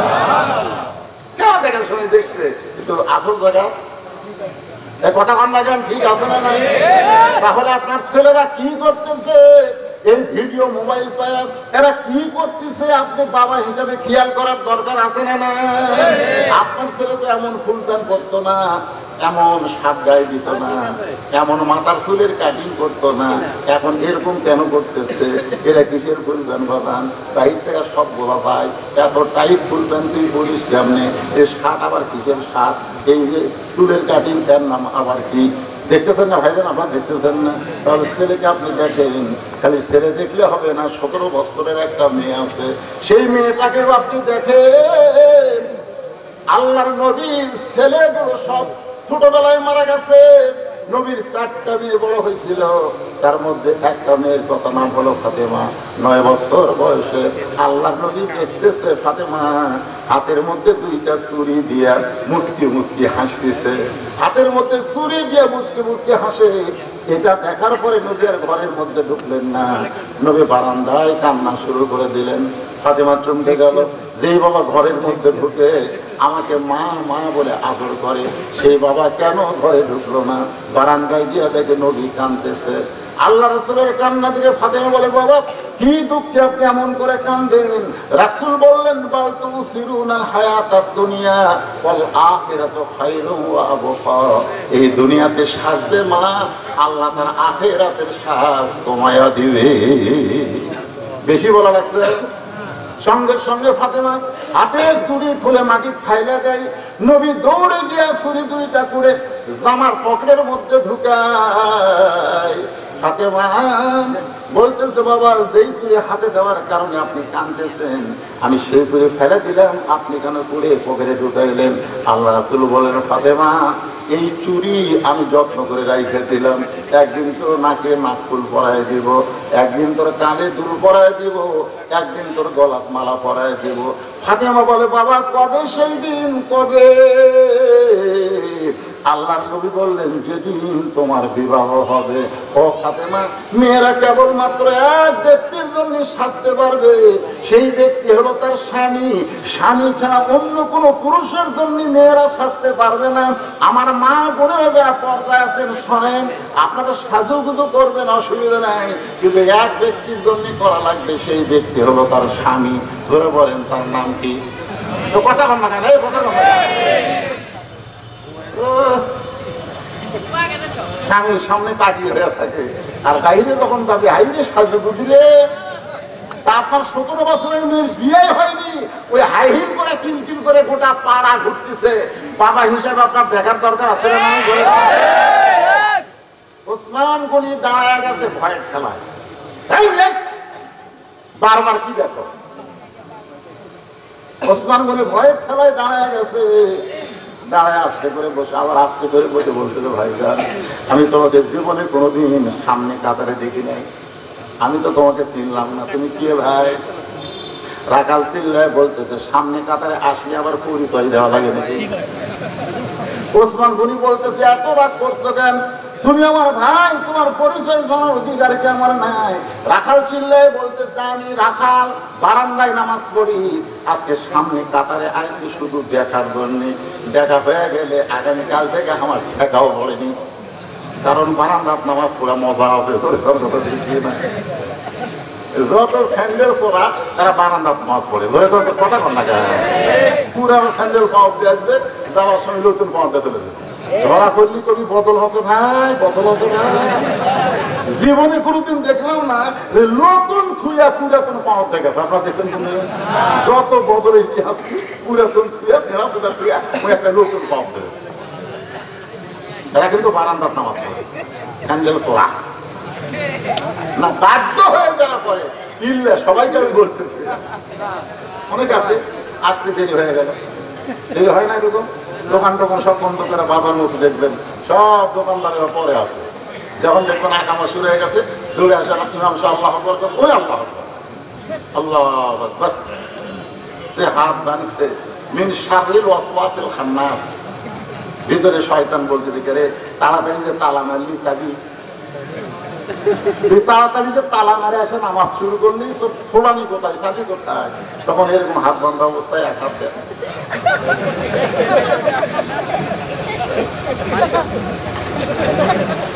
আপনারা বলেন তোর নামাজ আছে না গেছে? এই জন্য আল্লাহ বলেছেন কদ আফলাহা মান তাযাক্কা ওয়া যাকারা আসমা রাব্বিহি ফাসাল্লা। মসজিদের মধ্যে ঢুকে আগে মনকে মসজিদ বানাও। খালি মসজিদের মধ্যে ঢুকলে হবে না, নামাজের মধ্যে তোমাকে ঢুকতে হবে। ধরে কোন কথা ঠিক কিনা? মনরে মসজিদ না বানালে তুমি নামাজের মধ্যে ঢুকতে পারবা না। হাদিসে আছে বিস্তারিত হুজুরি কলব ব্যতীত, এই গানটা গাইলে গুনাহ হবে না এই যুবকরা। হাদিসে আছে বিস্তারিত হুজুরি কলব ব্যতীত কঠিন কালেও নামাজ তোর হবে না। তবে কেন যাও জোয়ারি, মানুষকে দেখাও নামাজ পড়ি, ও তোমার সিদ্ধ বীজে সুফসল ফলে না। কোরআন আছে না নাই? বলেছেন আছে না? মানুষকে দেখানো নামাজ পড়লে হবে না। ওসমান গনিকে বলতে যে আজকে খালি দেখার জন্য আইছি, কাল থেকে আমার ঠেকাও পড়েনি। ওসমান গনি রাখালে হাত ধরে বলতে যে ভাইজান আপনি কি দেখতে পাবেন নাকি? আপনি কাজটা দেখবার পাবেন এই গ্যারান্টি যে আপনার আছে? রাখাল বলতে যে দেখতে পাবো না কেন? দেখার জন্যই তো বারান্দা থেকে সামনে কাতারে। ওসমান গনি বলতেছে কয়েক বছর ধরে আমি সামনে কাতারে নামাজ পড়ি, এখন পর্যন্ত আমি দেখতে পাইলাম না। আমার কথা কি ভুল ধরে হয়ে যায়? ওসমান গনি কি বলতেছে? কয়েক বছর ধরে সামনে কাতারে নামাজ পড়ি, এখন পর্যন্ত দেখতে পাইলাম না। ওসমান গনি দেখতে চাই নামাজের মালিক আল্লাহকে, আর রাখাল দেখতে চায় আল্লাহওয়ালা হযরত ওমরকে। এখানে দুইজনের দেখা কি একরকম? রাখাল বলতেছে তোমার চোখের পাওয়ার কম, আমার হাত ধরো। ওসমান গনিকে বলতেছে আমার হাত ধরো, আমি নিজেও দেখবো এবং তোমাকেও দেখা দিব। ওসমান গনি কোরআনের আয়াত সামনে এসে গেছে। আল্লাহর কোরআন বলতেছে ইয়া আইয়ুহাল্লাযীনা আমানু তাকুল্লাহা ওয়া কুনু মা'আস সাদিকিন। হাক্কা তুকাতিহি, হাক্কা তুকাতিহি, মনোযোগ দিয়ে শুনবেন। ইয়া আইয়ুহাল্লাযীনা আমানু তাকুল্লাহা ওয়া কুনু মা'আস সাদিকিন। রে ঈমানদার, আল্লাহর ভয় যদি তোমাদের কলিজার মধ্যে রাখতে চাও, তাহলে একজন সত্যবাদী মানুষের তোমরা সাথী হও। সাদিকিন বলতে আপনারা কাদেরকে বোঝাচ্ছেন? অকুনু, এই সবাই খেয়াল করবেন, অকুনু মা'আস সাদিকিন। সাদিকিন মানে কারা? এইটা মুরব্বি করছে পীর সাহেব। সাদিকিন মানে যারা হক পথে চলে, হক কথা বলে, দরকার হলে হকের জন্য যারা জীবন দেয়, এরাই হলো সাদিকিন। জোরে কোন কথা ঠিক কিনা? একটা পীর সাহেবের জন্য নাই। সাদিকিন বোঝা লাগবে তাফসীরে যান, তাফসীরে রুহুল বয়ান করে, তাফসীরে কাসির পড়েন, তাহলে সাদিকিনের ব্যাখ্যা আপনারা বুঝতে পারবেন। সাহাবীরা সাদিকিন ছিল, সব সাহাবীর নির্যাতনের সম্মুখীন। নবীন সাদিকিন সিদ্দিকিন একটু খেয়াল করবেন আল্লাহর বান্দারা। অকুনু মা'আস সাদিকিন। ওসমান গনি রাখালকে সাদিকিন বিশ্বাস করে রাখালের হাতটা ধরে আছে। আল্লাহ, আমার নিজের যোগ্যতা আমি দেখতে পাইনি, এমন একজন আল্লাহর বান্দা পাইছি যে নিজেও দেখবে এবং আমাকেও দেখাবে। ধরে কারণ সুবহানাল্লাহ। কিছুক্ষণ পর নামাজের আকামত শুরু হয়েছে। এই শোনেন, আকামত শোনেন। আকামতের মধ্যে একটা দুটো শব্দ আছে, আকালে যেগুলো নাই, এই শব্দ আকামতের মধ্যে আছে। বলেন তো কি? কত কামাতিস সালাহ। কত কামাতিস সালাহ শোনার পরে কেউ যদি চেয়ারে বসে থাকে, কত কামাতিস সালাহ শোনার পরে কেউ যদি চেয়ারে বসে থাকে, আপনারা বলেন তো নামাজের যে কয়টা ফরজ আছে তার মধ্যে একটা ফরজ হলো দাঁড়িয়ে নামাজ পড়া। ধরিকার কথা ঠিক। আপনি যদি রুকু সেজদা করবার না পারেন, অন্তত খাড়া হওয়া লাগবে আপনাকে। আপনি খাড়া হয়ে যখন বসার পারতেছেন না তখন চেয়ার এসে বসে আপনি ইশারা দিয়ে রুকু করেন, সিজদা করেন, কিন্তু খারাপ হওয়া লাগবে। যখন কি হওয়া লাগবে? কারণ আপনি হাঁটে হাঁটে আসছেন যে, আপনি মসজিদে হাঁটে হাঁটে আসেননি, কতক্ষণ হাঁটে হাঁটে আসেননি, তাহলে হাঁটে হাঁটে যদি আসে পারেন তাহলে আপনি অবশ্যই খারাপ হওয়ার পারেন। আল্লাহ কোরআনে বলেছে কুম কুম মানে কি দাও লিল্লাহি কানিতিন, কুম লিল্লাহি কানিতিন, দাও আল্লাহর জন্য আনুগত্য নিয়ে। সুবহানাল্লাহ। এইজন্য মসজিদে চেয়ার, আমার এলাকার এক সেক্রেটারি সাহেব চেয়ারে বসে নামাজ পড়েছে।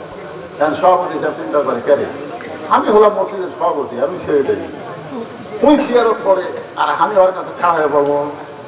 লাঠি ক্লাসে সেক্রেটারি ডান সাইডে একটা চেয়ার তো কি জন্য দাদা চেয়ার বসতে নাও, আরাম নাই, সেক্রেটারি বসে থাকে আর আমি খারাপ হবো। এখন সেক্রেটারি বসে সভাপতি চেয়ার। ইমাম সাহেব মসজিদ ঢুকা দেখে সেক্রেটারি আর সভাপতি বসে আছে। ইমাম সাহেব মুখ বন্ধ, চেয়ারে যে নামাজ হচ্ছে না এ কথা ইমাম সাহেব বলে রাখতেছে না। এখনকার দু একজন খোঁজতে, হুজুর আপনি হজ করবার যাচ্ছেন, আপনি হজ করবার গিয়ে দেখেন মক্কা মদিনায় কত মানুষ চেয়ার বসে নামাজ পড়ে। আরে পাগলা, মক্কা মদিনার ফতোয়া বাংলাদেশে চলবে না। মক্কায় পুরুষ এবং নারী একসঙ্গে তাওয়াফ করে, কথা কর না কেন করে না, গায়ের সাথে গাও লাগে। প্রথমে 11 সালে আমি যখন হজ করবার যাই, প্রথমে 11 সালে তো আবার ওই পাথর চুমা খাওয়া যাচ্ছে, বুঝলেন, কিন্তু পারি না। মানে চুমা খাওয়ার যাচ্ছে মারে ঠেলা, ওটা আবার ঠেলা ঠেলি হয়। এমন যে কতগুলো বেয়াদব আছে তারা কুনা মারে, আপনি কি আছে এই কুনা মারা থেকে আমি ভয় আর যাই না। আমার খুবই যে একটা বার যদি কালো পাথর চুড়ে, কালো মানুষটা যদি মুখে করে কালো পাথর লাগা পারলেন, এই চিন্তা করে বারবার করে যাই। 7 পাকের মধ্যে 6 বারে যাওয়ার সাথে কিন্তু পারিনি, সাহস পাইনি, ভূতে খাওয়ার সাহস। আল্লাহর দিকে আমি একসঙ্গে দেখি কাবার পাথরের সামনে আসবে, তুমি খায় পেছন দিকে যাই দেখি আফ্রিকার এক মেয়ে মানুষ, ধরে কোন কি মানুষ, মেয়ে মানুষ হাত পাঁচা ধরে কাবার কাছে নিয়ে গেছে। আমিও কালো, ওইও কালো, ওই মনে করতে আমি আফ্রিকা, ওই মনে করে বাংলাদেশ, মনে করো আফ্রিকা, ওই আর ভাই মনে করে আমার বিয়ে করছে। আমি পিছন দিকে তাকে দেখি মেয়ে মানুষ রে, মানে ওই এরিয়ার মধ্যে যখন ঢুকবেন তখন মেয়ে না পুরুষ এই খেয়াল আপনার থাকবে না, একমাত্র খেয়াল থাকবে আমার আল্লাহর। ধরে কোন কথা ঠিক দিয়ে সেই জায়গায় ফতুয়া বাংলাদেশে দিলে হবি না ভাই। আল্লাহর কোরআনের ফতোয়া দেওয়া লাগবে, কথা ঠিক। একটু মনোযোগ দিয়ে কথাগুলো শোনেন। হাক্কা তুকাতিহির পরে ওয়ালা তামুতুন্না ইল্লা ওয়া আনতুম মুসলিমুন। কিছুক্ষণ পরে মুয়াজ্জিন আকামত শুরু করেছে। আকামতে যখন শুরু করেছে তখন সব মুসল্লি দাঁড়িয়ে গেছে। যেই বলছে কদ কামাতিস সালাহ, কদ কামাতিস সালাহ, এমন সময় হযরত ওমর মেহরাবের মধ্যে ঢুকছে। এখন আপনারা চিন্তা করতেছেন হুজুর তাহলে এতক্ষণ হযরত ওমর কোথায় ছিল? যখন কোরআন দিয়ে রাষ্ট্র চলবে তখন মসজিদের ইমামরা হবে একটা করে নেতা, আর নেতাদের জন্য রেস্টের জায়গা থাকবে। নামাজের যখন একামত হবে তখন তারা মেহরাবে ঢুকবে, মেহরাব থেকে একটা দরজা থাকবে, দরজার ওই পারে তাদের রেস্টের জায়গা থাকবে। কথাটা আমার বুঝলেন? রেস্টের জায়গা থাকবে। যেই কথা আমাদের সালাত হইতে তোমর এসে মেহরাবের মধ্যে দাঁড়াইছে, সঙ্গে সঙ্গে রাখাল আল্লাহু আকবার। এতক্ষণ ওসমান গনি কি ধরে ছিল? কার রাখাল যে আল্লাহ আকবার কইছে, ওসমান গনি হাত ছাড়াতে বলছে কে ভাই? ইমাম সাহেব ভুল করলে মানুষ লোক মারে, এখন ইমাম সাহেব নিহতি করেনি আর তুমি আল্লাহ আকবার বলে। রাখাল ছিলে বলে এই জন্যই তো তুই কানারে, তুই দেখবার এসে দেখবার পারিস না, এই জন্যই আমি কি জন্য আল্লাহ আকবার কইলাম নিয়েছি জানিস? সঙ্গে সঙ্গে পিছনের একজন সাহাবী দৌড়ে এসে রাখালের হাতটা হাসকা দিয়ে টান দেয়া বলে, এই পাগল, যার সঙ্গে তুই বেয়াদবি করলি এই মহামানবকে তুই চিনিস? এতক্ষণ যে তোর হাত ধরে ছিল, যারে তুই কানা কানা বলতেছিস এই মহামানবকে তুই চিনিস? রাখাল বলতেছে আমি বারান্দার নামাজ পড়ি, আমি ভিতরের কাউরে চিনি না। বলে পাগল রে, এই মানুষটাই হলো আল্লাহর নবীর ডবল জামা। এই মানুষটা হলো আল্লাহর নবীর ডবল জামাই ওসমান গনি। ওসমান গনি। আল্লাহ কোরআনে বলেছেন আল্লাহু গানিয়ুন ওয়া আনতুমুল ফুকারা, আমি আল্লাহ হলাম ধনী, বাদ বাকি সবাই ফকির। রাসূল বলেছেন ইল্লা ওসমান গানিয়ুন, একজন জ্ঞানী আছে মানুষের মধ্যে, তার নাম হলো ওসমান। সাহাবারা জিজ্ঞাসা করলো ইয়া রাসূলুল্লাহ, আমরা সবাই ফকির। রাসূল কয় আমিও ফকির, আমিও ফকির, তোমরাও ফকির, কিন্তু ধনী একজন, তার নাম হলো ওসমান।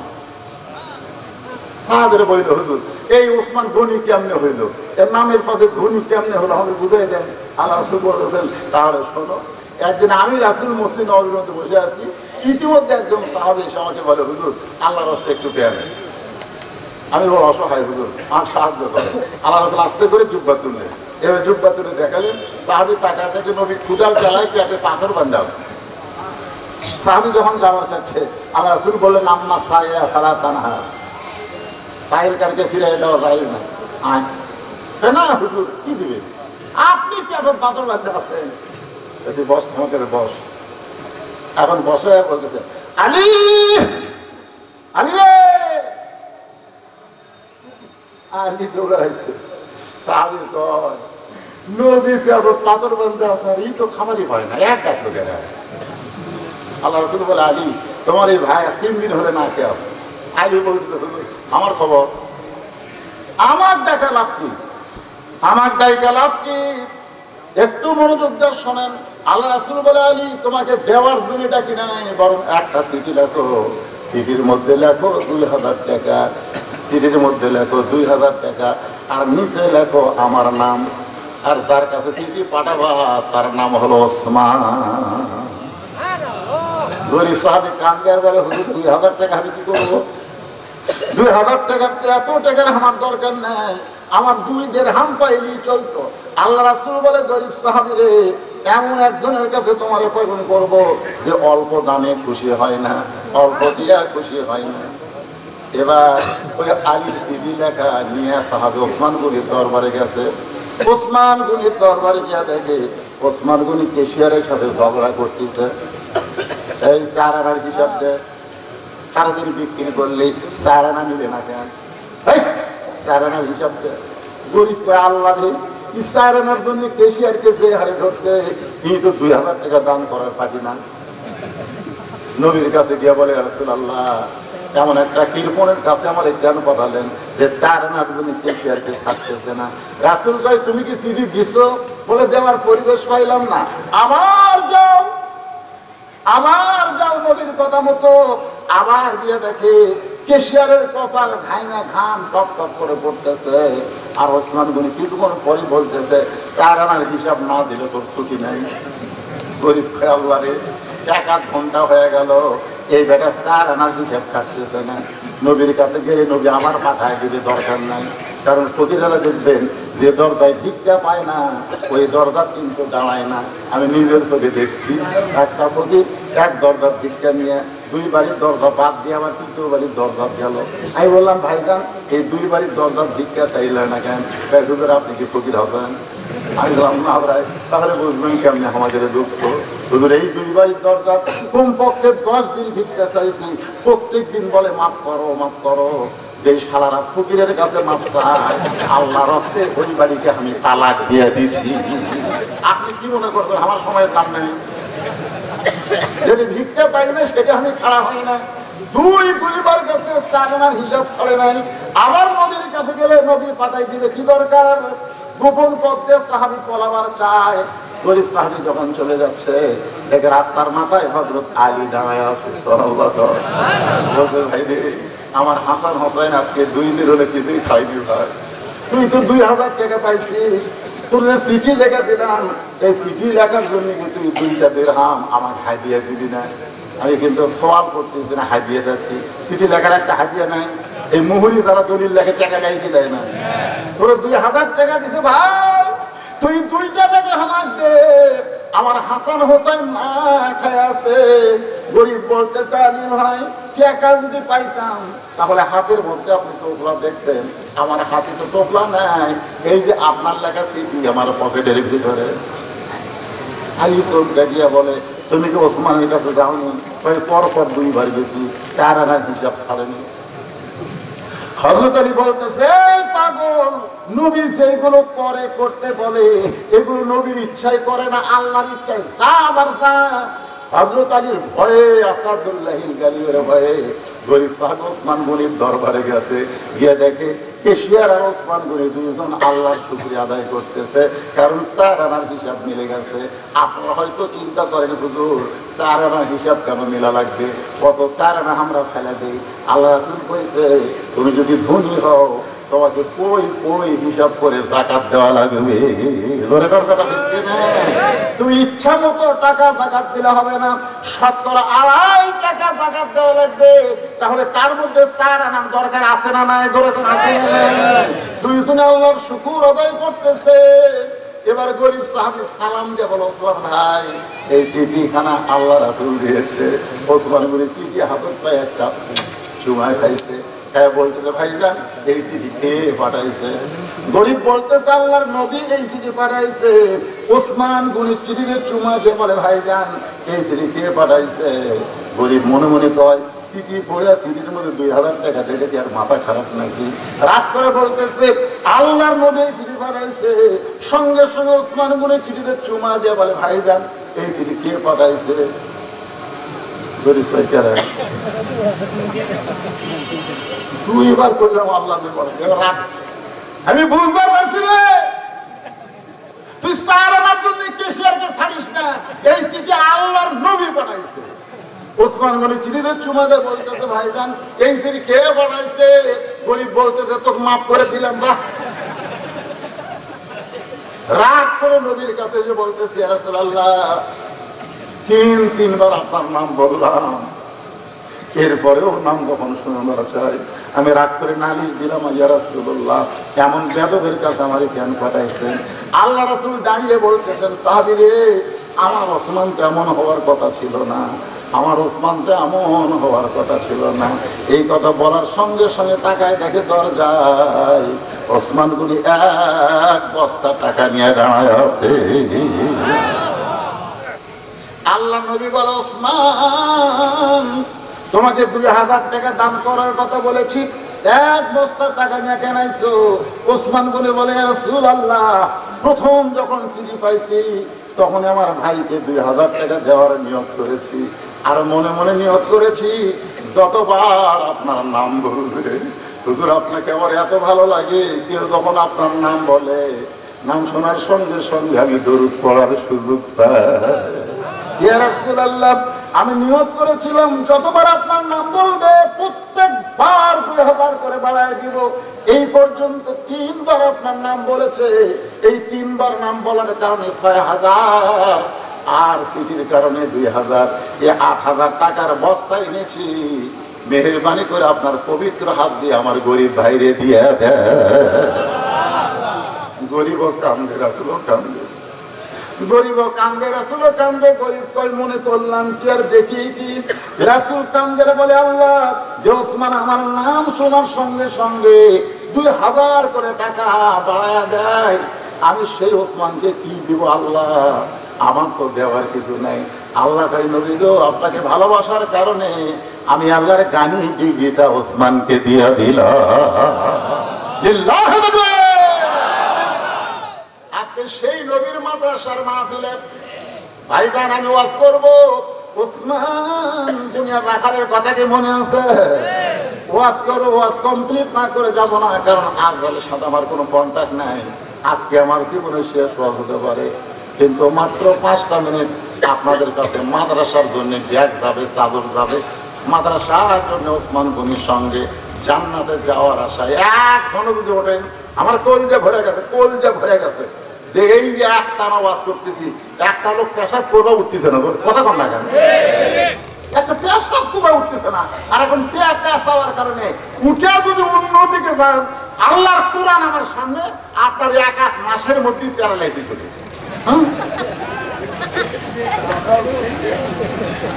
কি মনে করতে চাই?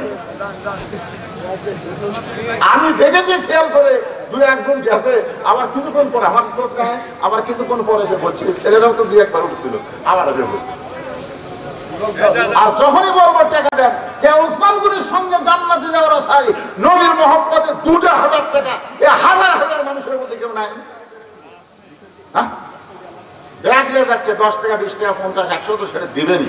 2000 টাকা দেওয়ার মতন কি এমন কোন আল্লাহর বান্দা নাই? আমি দোয়া করে দেবো, আল্লাহ ওসমান গনির সঙ্গে তারে জান্নাত দিয়ে দিও আল্লাহ।